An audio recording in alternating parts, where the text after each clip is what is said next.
down. Come on, Mark. Wait.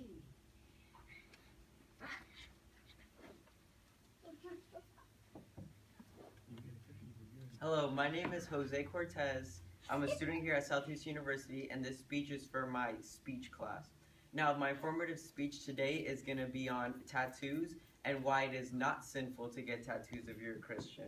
So, a lot of Christians, when they're talking about tattoos, they refer to the book Leviticus, chapter 19, verse 28, that says, "Do not cut your body for the dead or tattoo yourself, for I am the Lord." Now, when you're reading this verse, you can say, wow, it's clear cut, you shouldn't get a tattoo. But if you look at that time and if you read in context, then you're going to find out something very different.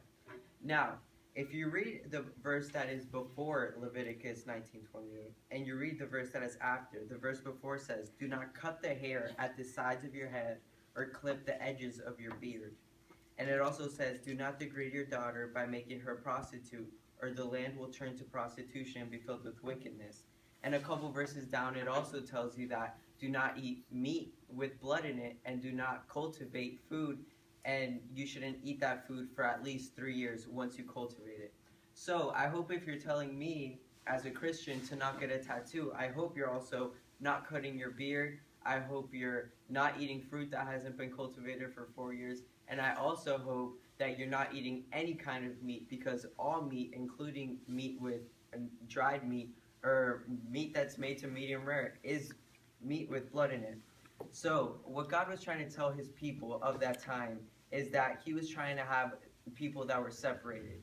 Now, if you look at somebody with a tattoo, like my friend Marsh over here, you're not going to think, wow, he's somebody that praises bad gods or false idols. No, you're just going to say, oh, it's just a tattoo. But in that time, what God was telling his people were, the people that were around Israel were people that were cutting themselves and tattooing themselves for other gods. So God didn't want Israelites to get a tattoo because they would be identified as worshiping false idols. Now that was back in the day. In 2013, when you see somebody with a tattoo, you don't necessarily think, oh, that person worships a false idol. So another verse a lot of Christians like to use against people who have tattoos, it's that in the New Testament, Paul says, your body is a temple and you shouldn't mark up your temple. Now, again, if you read that Bible verse in the context that it's at, it means that your body is a temple of the Holy Spirit, and it's talking about a sexual sin, a mortal sin, because sexual sin is a unique sin because it involves your body and something that goes inside of your body where the spirit resides. So it's not necessarily talking about tattoos. It's talking about not fornicating. It's talking about not being an adulterer. And it's also talking about different sexual sin. So in that Bible verse, the key to reading the Bible is to look into context and find out what God was trying to tell you for that specific time, and find out what time he meant it for.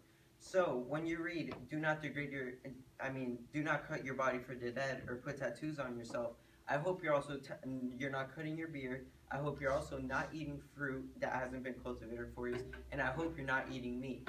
So the next point I want to talk about is, if you get a tattoo, I believe that it is not a sin, but you should also get a tattoo after praying about it, after thinking about it, because it is a marking that will go on your body for the rest of your life. So if you're just going to get a tattoo that says, oh, I'm cool, or YOLO, or no regrets, that's not a tattoo I feel that's wise to get, because when you're 80 years old, it's just going to look like a bad body mark. But if you get a tattoo that has your grandmother's name, somebody who passed, maybe something that's special or unique just to you, I feel like that is not a sin, and God won't judge you for that. Because, again, like I said, when he told the people of Israel like that, it was for a time and a place. And that is my speech today. Thank you for listening. Cut it off.